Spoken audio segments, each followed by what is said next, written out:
Welcome, everybody, to our final conference call of the year, our December call. My name is Zach Smith. I'll be hosting today's call. I'm the product and training specialist at Growers. This month, we have on Tyler Whitsitt, who is a sales rep for us in Indiana with his dad, Marty. And we're hopefully going to have one of their customers on, Jim Seiler. You guys may have heard of him if you followed our marketing. There was a video made featuring him and the Whitsits about his peach orchard. And so that'll be our topic today. It'll be peaches. I'm not going to go and give away too many details right now of what that story is, because quite fascinating. But I'm excited to have both of them on. I think it's going to be informative and interesting. And so we will try to have specific times for questions. So if you have a question, just hold it, and we'll stop at some point and allow you guys time to ask those. When the time comes, if you need to unmute yourself, for those of you with smartphones and computers, there should be a little microphone button in the bottom left corner. You can hit that. For those of you on phones, it's *6 to unmute yourself. And it looks like Jim is on. Yeah, I see him. Yeah, Jim, he's not muted either. Can you hear us, Jim? Jim Seiler, that is. You got me. Awesome. Great. Thanks for coming on, Jim. Thank you. It's a pleasure to have you. Did you just come on? Did you hear any of that? Yeah. No, I just came on. Well, okay. I heard, yeah. So the structure of this evening, we're kind of going to cover two topics. The first being we'll say helpful tips and information for anybody that's thinking of growing some peaches themselves. I think it's also helpful for any of our sales force that might have customers who grow peaches or want to approach some potential customers that grow peaches. And so we'll be covering information. That'll be Tyler and Jim mainly covering information regarding that. And then we want to tie that into the Growers program, and we'll get Jim to share what he has seen on his own operation with the Growers program, how he's using it, the benefits he's seen, and so forth. So I think Tyler and Jim, if you guys want, you can introduce yourselves a bit more. Jim, I think it'd be a good idea to just give everybody an idea of what your operation is, what you do. Tyler, same thing. And, what sparked your interest in peaches as well. So, Tyler, I guess you could start, please, if that's all right. Yeah, no problem. I'm Tyler Whitsitt. I've been with Growers since 2017. And me and my dad, Marty, we raise beef cattle. We raise our own hay as well to feed to them, which is all raised on the Growers program. So they're getting extra doses every winter. My interest in peaches came from Jim Seiler. You hear a lot of stories, both in row crops and in raising produce, that it's just so difficult and it's so hard and it takes so much stress. And after seeing what the Growers program did and hearing what Jim talked about, I thought, why can't I get on board with this and take a shot at raising these things and see how difficult this is? And from what Jim has shown me, it's not. So I'm using his information going forward, and I'm hoping to have more of my own information to give to other people. Thanks, Tyler. Jim, do you mind giving yourself an introduction as well, please? My name's Jim Seiler. We own Lakeview Orchard. My dad started it in 1907. All I've ever done, period. And we're in southern Indiana. Spencer County is just on the Ohio River, right across from Owensboro, Kentucky. Have total acres of peaches probably right in the 60 acres, with new trees and everything on. basically a family business. My son-in-law, Tyler Herman, is kind of got into the mix of things here, and he's an up-and-coming person, so he has the joy of having to tolerate listening to me all the time, which I feel kind of sorry for that. But want me to go ahead and talk about some of the advantages or questions, or how do you want me to continue? That's good. I think I'll leave with some questions. You guys are free to go beyond the questions, of course. There'll be similar information, Tyler, that we covered on the podcast to start, and we'll then go further than that. But I want to give guys an idea of, if they want to get into peaches, how to do that and what to expect. So I think starting, how many years or how old are the trees before they start producing fruit? You can start getting a little bit of fruit off of them in that fourth year. Third leaf, you can get some, but it's not much.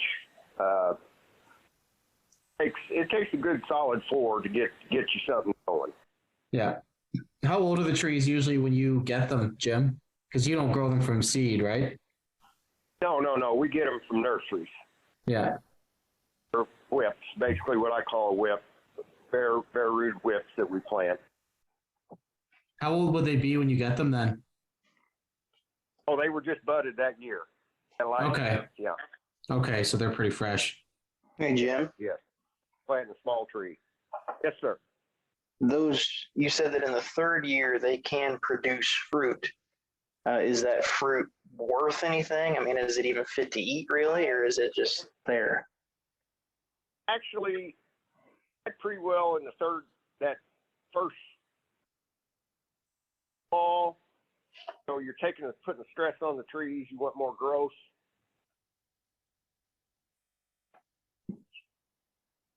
Fruit, and it gives you a good, you want to give them a good base. I don't like to hit that third year too hard. Mm-hmm. You get something on a third year tree, you're going to want to thin it pretty daggone hard. You don't want,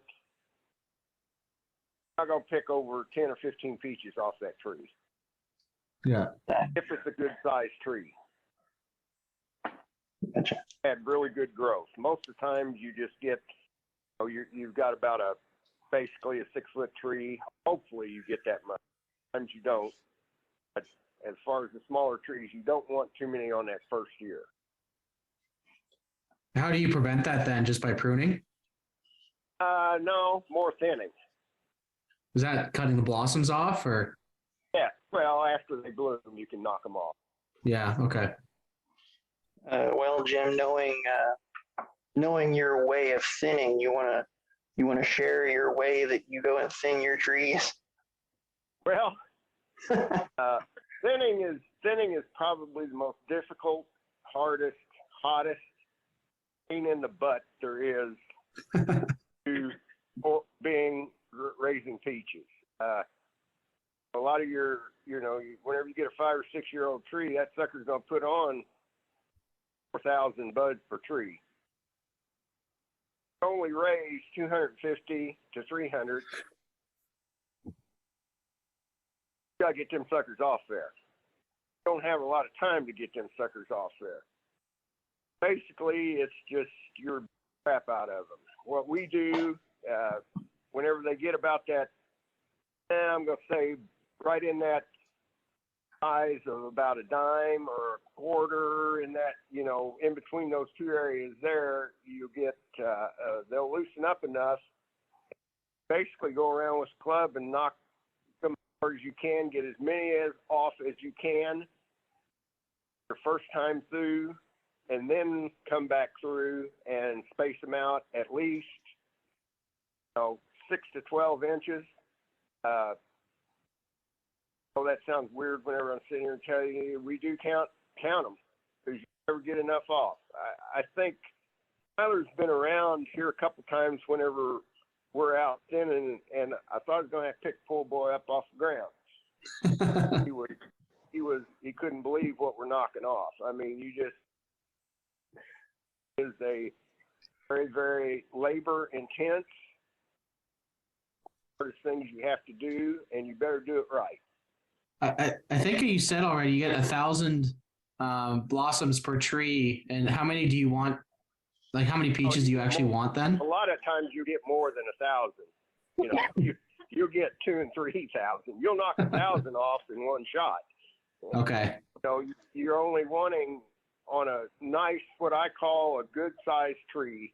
Everybody's got their different, realm, the way they prune, the way they do this, the way they do that. My trees, I like to get in between the good. Basically, judge the tree. How big is the tree? How healthy is the tree?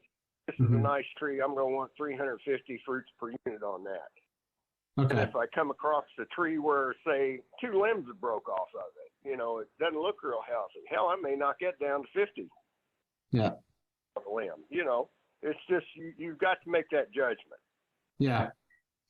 That's drastic. I didn't know you'd take that many off. I can see why Tyler's jaw hit the floor. Yeah. So you mentioned pruning there, Jim, and Tyler, you can speak to this too. What's your goal in pruning? When do you start? I never want to touch a peach tree until you get to that. Really do a lot of damage. Go in and you prune a tree in January, cold, damage to that tree in our area. A lot of people prune different in different areas. So I'm talking Southern Indiana, Western Kentucky, Southern Illinois, and they will, a lot of them will go in and start pruning what I consider too early. Yeah. I don't like to start pruning until the end of February when everything's starting to break real good. In there and get on it. Basically, all I want to do is I really like a 3 scaffold tree about knee high. It's where you start to get your scaffolds. Put it back and you let your limbs go out. Don't want the tree to get tall, so you're kind of trying to get something that's, everybody sees pictures of pros of how they want things. I like a little bit more foliage on my trees. In a lot of the bigger orchards, they cut them what I consider really, really hard. I like to open up the middles a little bit, but I also like to leave some leaves in the middles. Not a whole bunch, but you've got to get it opened in the middle there, and you don't want a bunch of stuff growing straight up. You also need the leaf surface. Got to, about 50 leaves for each tree. I'm sorry, 50 leaves for each peach. Okay. 25 to 50. So, I just like a little bit more leaf surface than a lot of people do. That's just, I was raised the old school way, and that's just what I still do.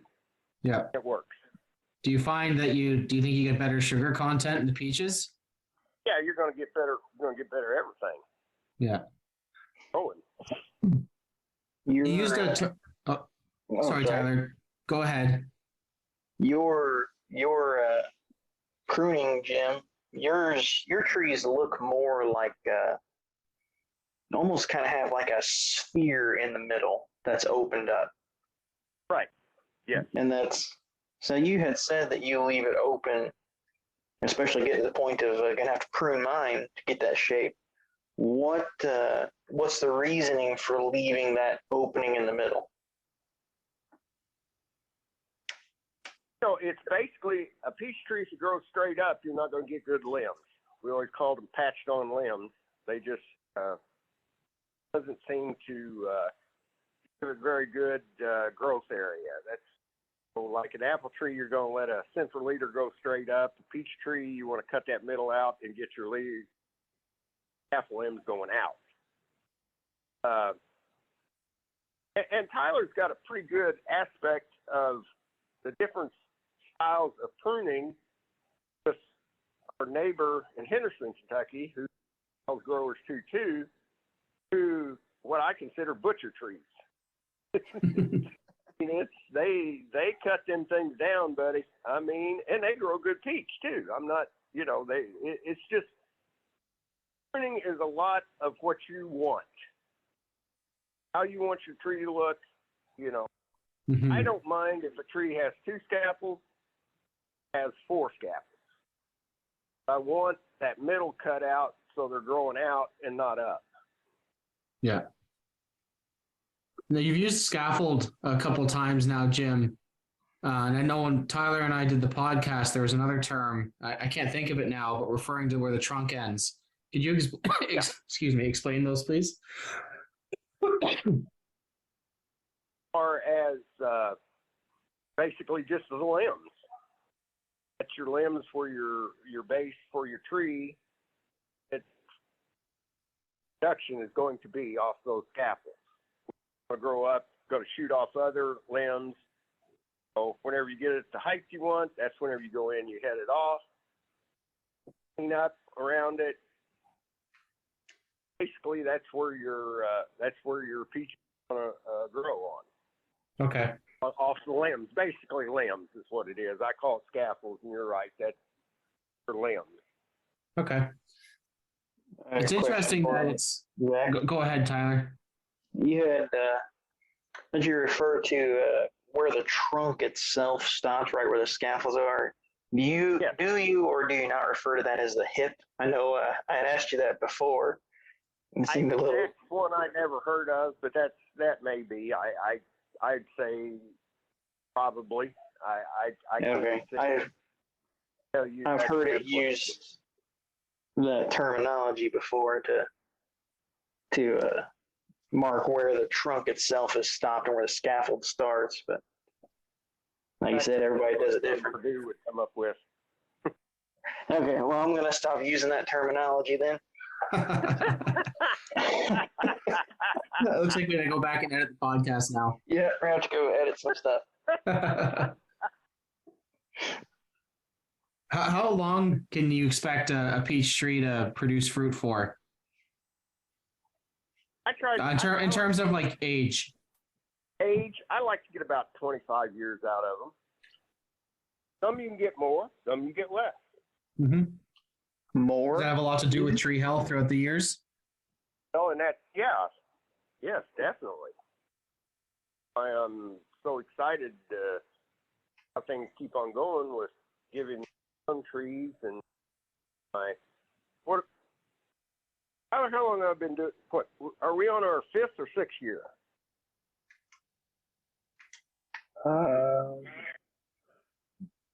I think we're only on our 5th. 5th, okay. Yeah. So that and basically what I'm seeing on using the growers, I'm seeing such a healthier tree. I'm wondering if maybe we're going to start getting some getting a little bit more years out of trees. Mm-hmm. What kind of, when you say you're seeing a healthier tree, is it just producing better fruit, or are there other signs as well that you're seeing? I'm even talking about better fruit. That's the subject we'll get in a few minutes, I'm sure. Hopefully, yeah. Where tree is color's better, wood's better. Don't have getting a healthier tree, stronger tree. That's huge in peaches. Mm-hmm. Peach is not a strong tree. Do you mean physically, like it? When you say strong tree, what do you mean? Yeah, they come down pretty easy. Okay. They come down pretty easy. Yeah, I didn't know that. Okay. Now, some of your older, go on, Jim. And you're talking about some of my older blocks. I never really paid really close attention, but we're not. I have to say our older blocks are looking a lot better now since I've got one 20-year block, pretty large 20-year block that is really a healthy block. Was it in the 20-year block that one of them did the whole tree itself actually fall over, or just one of the scaffolds? But it was still growing peaches on that. Yeah, split open there. Yeah, where it split, where it had a week in the. Yeah, definitely. So how, Jim, how are you implementing the growers program? Well, I start it from my very first cover spray. Basically, right at the first of green tip. Mm-hmm.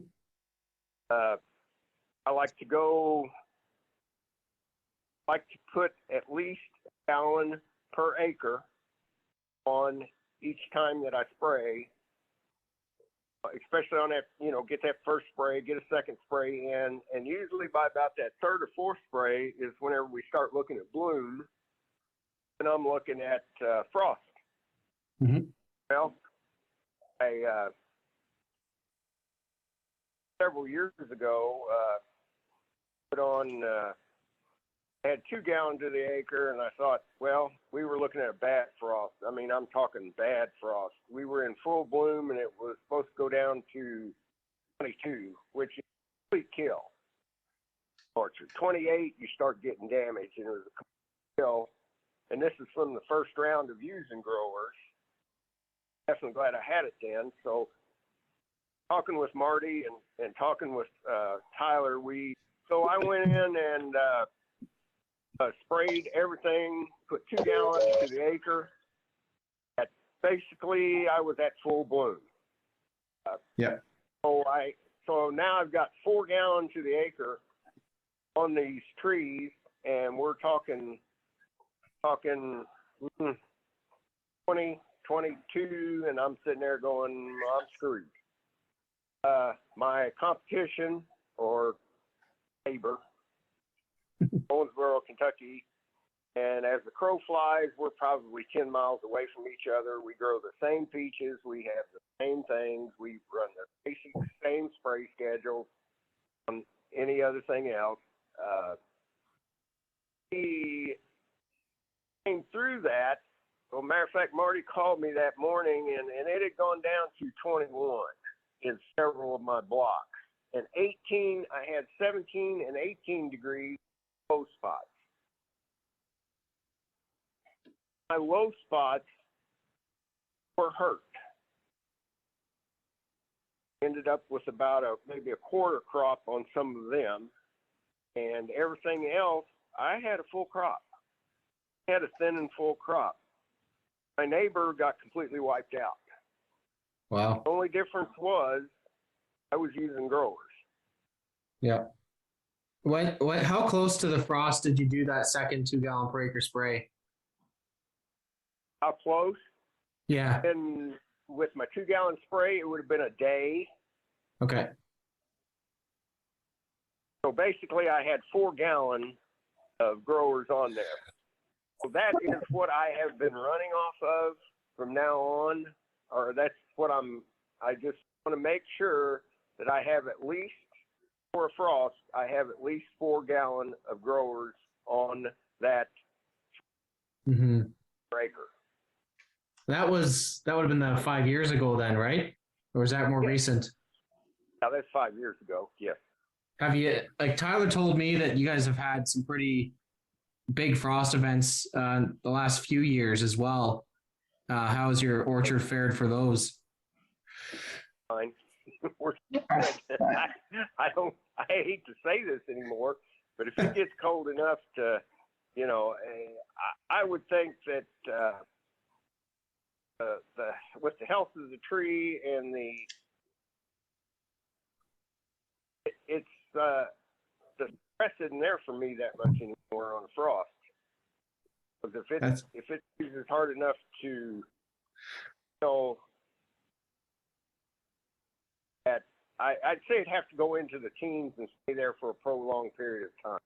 Yeah. Oh, look at that. The experiment is repeatable. Yeah,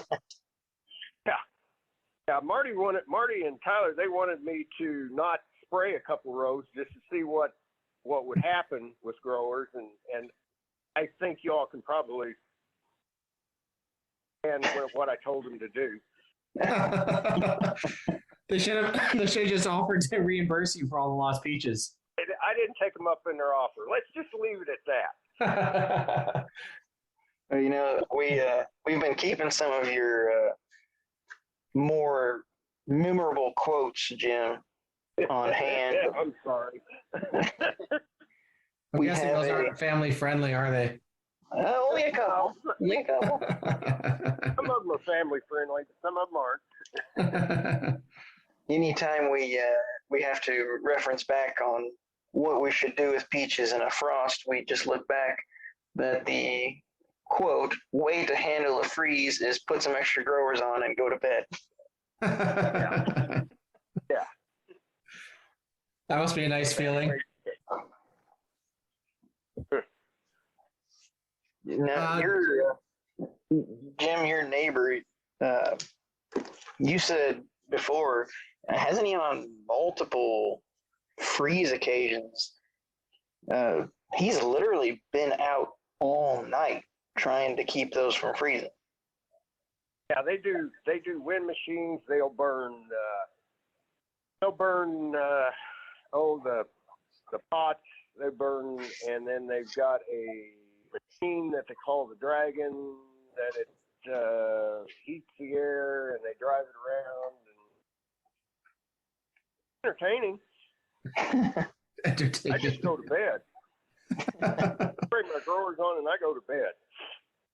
Well, when you've got the peaches that are going to grow, you have to get to bed. You're going to have work to do. That's right, because I still have to thin.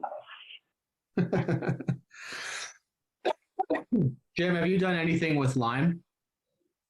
Oh yeah. One thing I did do with lime that kind of having trouble with trees from the nurseries. We're not getting a good, healthy, lot of canker in the trees when we get them. It's been a nightmare dealing with nursery. So I have gone, what I did, we had blocks that I had real bad canker on it, and I just couldn't take it anymore. So I went in with... Can I interrupt you for just a second, Jim? Yeah, go ahead. Now you're talking about canker. Now, canker is where the actual graft or splice is at, correct? You start having an issue. Well, canker is a disease. And what it does, it just spurts out a gummy substance in the trees. Just splits them and kills them, rot, they'll split apart. And so having trouble with this, so I go back to, I was fortunate enough to be raised by a bunch of the old school people. And I go back to, I was thinking about what to do, and I don't ever remember seeing that whenever I was little, the canker and all that and all the trees. Well, a bunch of the old timers would do, they would paint the bases of the trees liquid lime and sulfur. Okay. Mm-hmm. Well, Marty and Tyler had got me several tons of sulfur, so I just started grabbing sulfur. I threw it in the front end loader on the tractor and mixed it up in a paste, just like drywall mud. And I would dump about a gallon, half gallon of growers in that mix it up, and just go through and just basically paint the bottoms of the trees, trunks of the trees. And of course, spread lime underneath them too. You were mixing that up with sulfur and growers, or was it limestone and growers? No, just the lime. Limestone. Lime and the growers. Okay. I was doing with that. Of course, I spray sulfur, but and just basically whitewashing the bottoms of all the trees. Mm-hmm. I've got into that habit, and that's what I do all the time now. Does that get rid of the canker? Yes, it does. Wow. So I guess you're doing that very shortly after you've gotten the trees in from the nursery, eh? I have been letting it go a year and then doing it in the second year. Okay. I need to do a few as we plant them to see how that goes too. Okay. Something I haven't tried yet. Usually it's about that second year whenever I do. Yeah. And That's great that it's working. seeing those trees well, too. I mean, you know, trees need lime, and the lime is going to stay there, and it's whenever it washes off, it's going to go into the base of the tree. So basically, to me, you're killing two birds with one stone. Yeah. Yeah. We were down there too with you, Jim, and we'd seen those trees before you had done that. And they looked pretty worse for wear. Yeah, they were in rough shape. Yeah, and basically the 3 trees that I sit there and told you were going to die are still alive and doing well. Yeah. Was this past year your first picking off of them, or is that the second?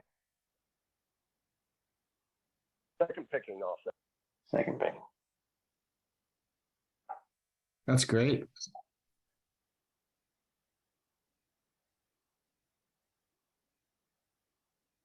Now, Jim, what you sell, like you have a roadside stand, right? Or like a market, right? Yeah, we got a market here at the farm. Yeah. Okay. What kind of feedback have you had from your customers, like especially compared to before you were on the program and then after? Well, I'm getting a lot of people telling me how much they enjoy eating my peaches. Yeah. Exactly what you want to hear in business. That's great. Customers, that's what we're getting. I don't wholesale that much, but I do wholesale some, and I've got nothing but great feedback. I shipped. We'll ship as far as a couple customers in Annapolis area, and they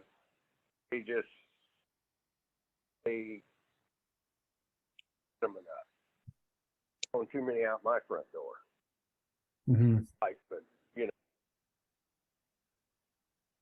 Tyler, you told me that there's we won't have to say names, but there was a peach grower I think in Kentucky that was shipping peaches in from Georgia that just were subpar, and guys were actually coming up to Jim.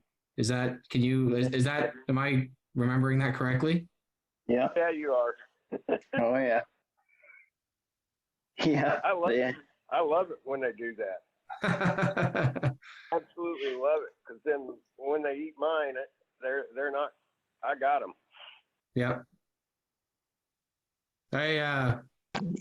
Whenever I talk to somebody, a usually potential customer that is growing any kind of produce, really, I always tell them that you kind of get you see the quickest benefit with either food that you're eating or if you're selling directly to a customer that's going to eat it, because the growers program really improves fruit and vegetable health and quality, and you immediately see that as soon as they taste it or as soon as you taste it. Like there's not a long feedback chain there. Oh, definitely. I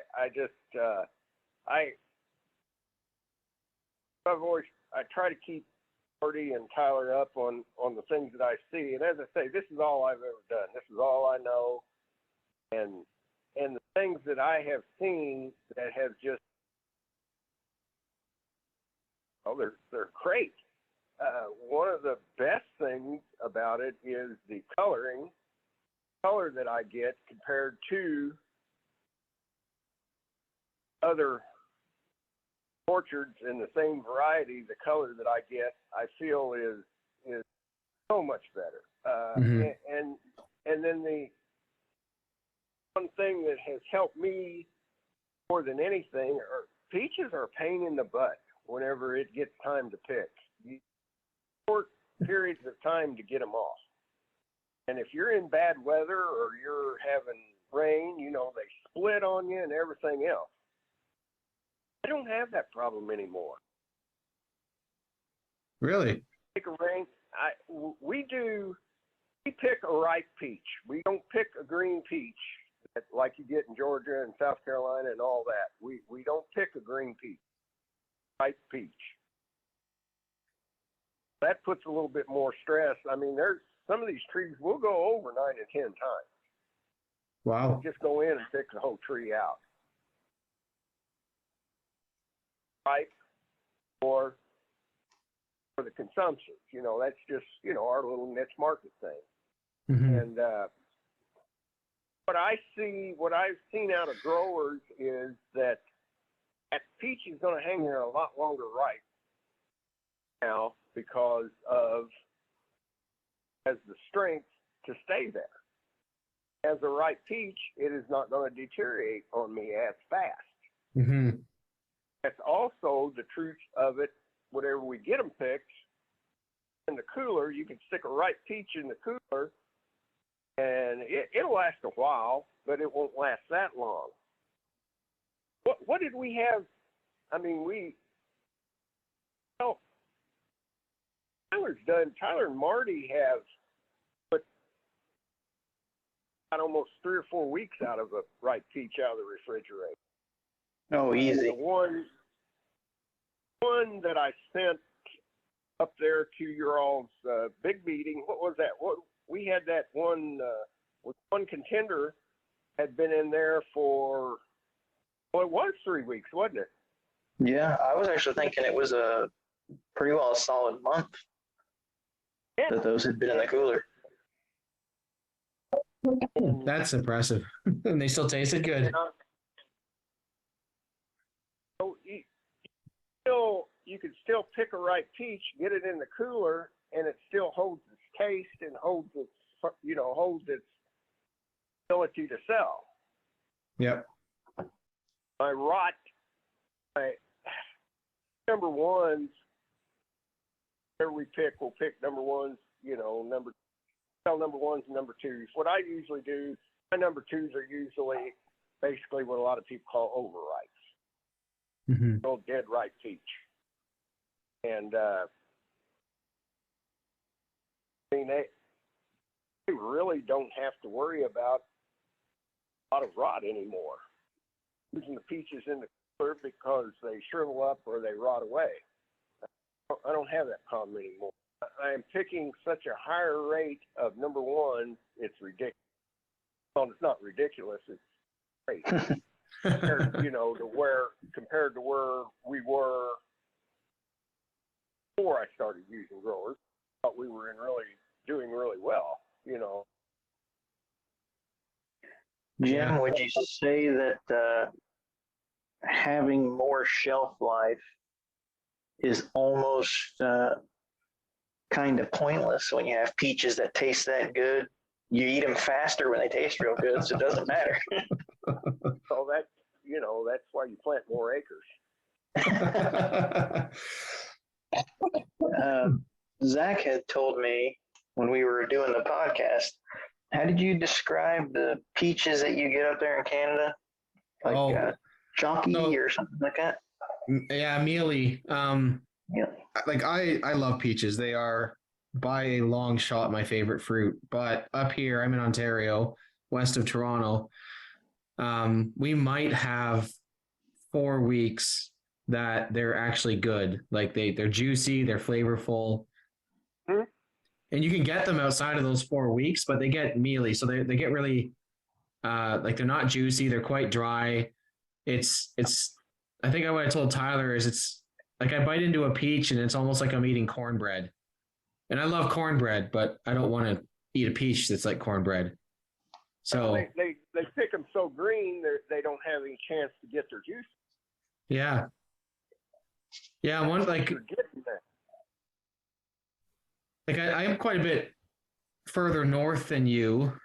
Like they do grow around here. And down in the Niagara Escarpment they grow more, I believe. Right. Yeah. But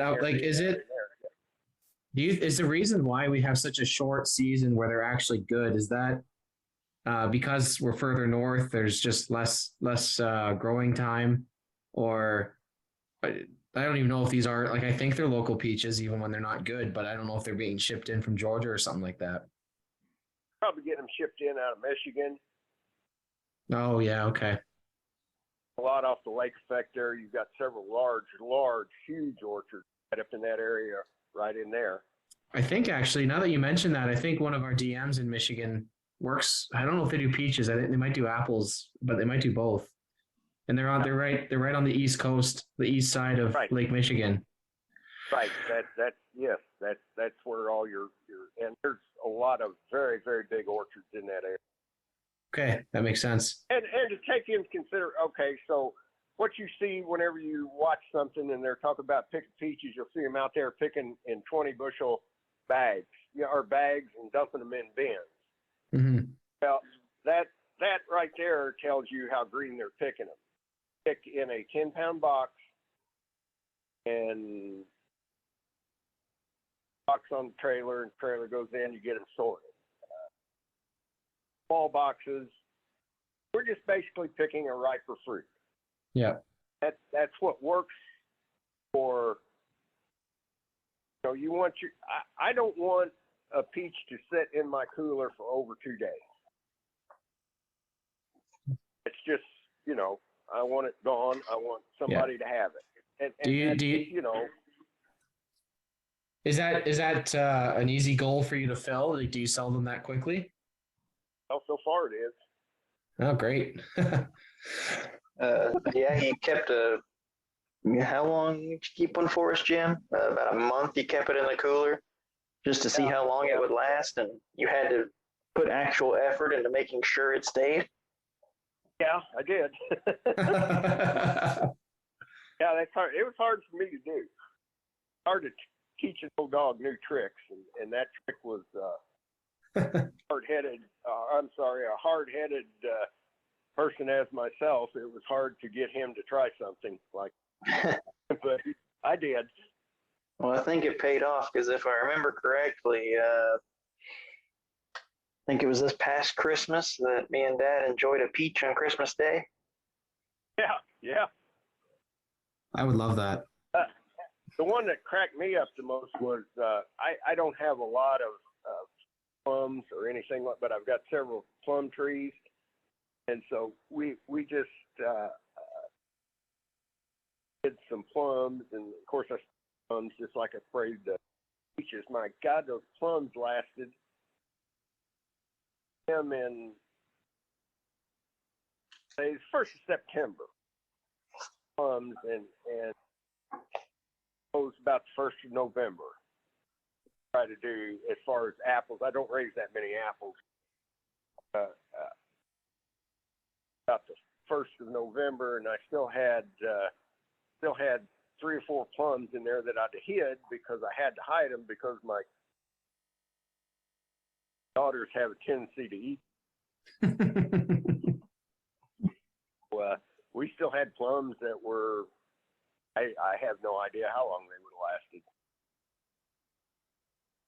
That's great, Jim. I'm glad you've had such success with the growers program. That's what we want. We want our customers to be successful.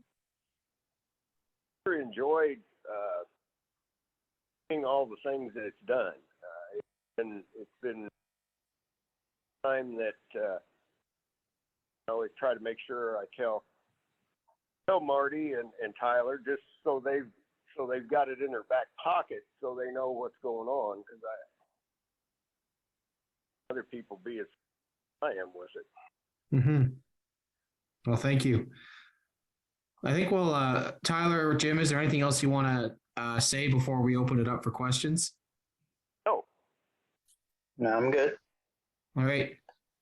Then we'll open up for questions, everybody. Remember, if you're on a smartphone or a laptop, it's the little microphone button. If you're on a phone, excuse me, it's *6 to unmute yourself. You can also, there might be a raise hand or something like that. I don't know if I can do it, but OSEB might be able to see it. And then we can unmute yourselves.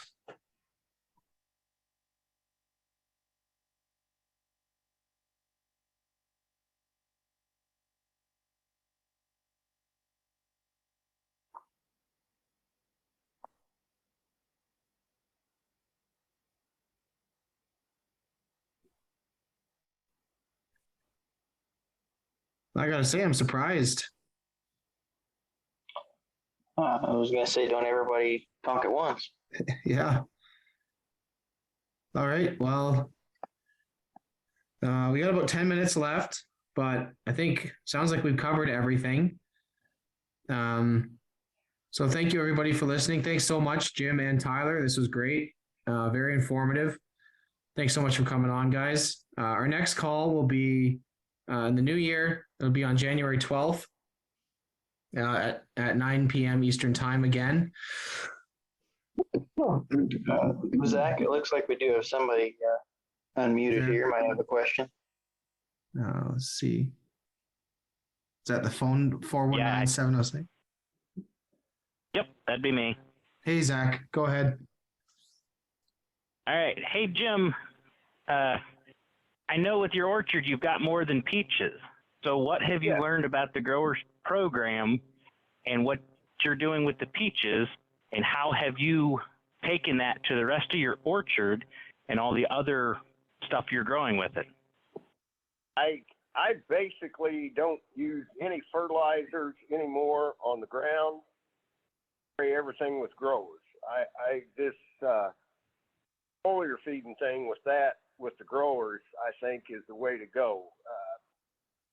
Don't do any like pound and a half of N underneath each every year. I don't do that anymore at all. Basically, I try to get on peaches. I try to get at least 12 gallon per acre here on them. The apples, the same way. I don't always. A lot of them they'll use to spray the apples to keep them from all that. I don't use any of that kind of stuff, or it's just basically get the growers and get the chemicals on them, get the pesticides and insecticides. So, well, in the long run, I think you're saving money by using growers. Cutting out a lot of the other, your fertilizers, your labor, putting it down, and everything else. Where you're foliar feeding these.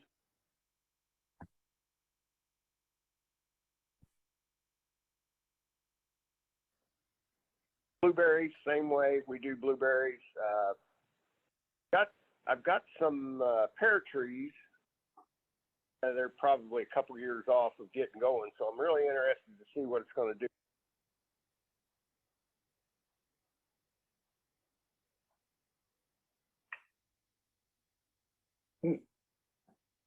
Jim, you also said that I know you have out there some cherry trees.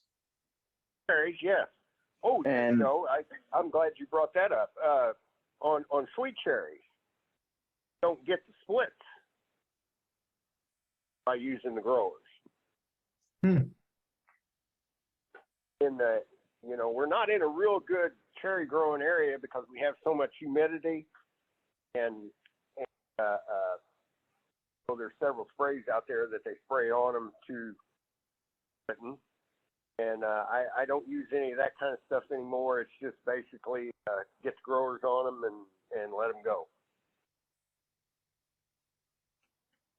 I think one of the most important things that I see on the growers program is makes the chemicals that you are putting on your trees work like it's supposed to. Does that make sense?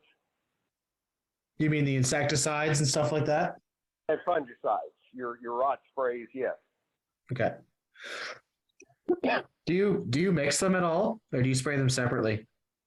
No, I mix them. Okay. How much would you say in a year you save on spraying for mites? Yeah, there's another one right there on the apples. I completely forgot about that. I don't have to use a spider or mite spray anymore. Or had spiders or anything since, well, even on peach trees, spider mites and all that. I don't worry about that anymore. bye-bye whenever we growers on the foliar season. Yeah, if I recall correctly, when we went down there, that's next year after you'd started on the growers program, you still had your miticide from the year prior. Do you still have that same one? Yeah, it's still up there. So 5 years later, haven't used it. Yeah, it looks real nice sitting on my shelf up there.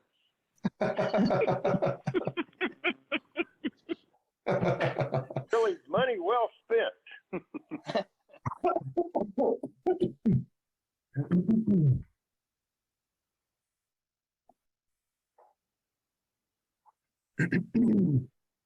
All right. Any other questions?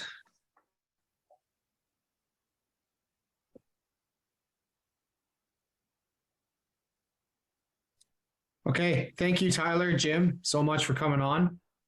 Like I said before, January 12th will be our next one. And everybody, I wish you a Merry Christmas. Thank you, Zach. Thanks a lot, Tyler. Y'all have a good one. You too, Jim. Thanks a lot. Take care, Jim.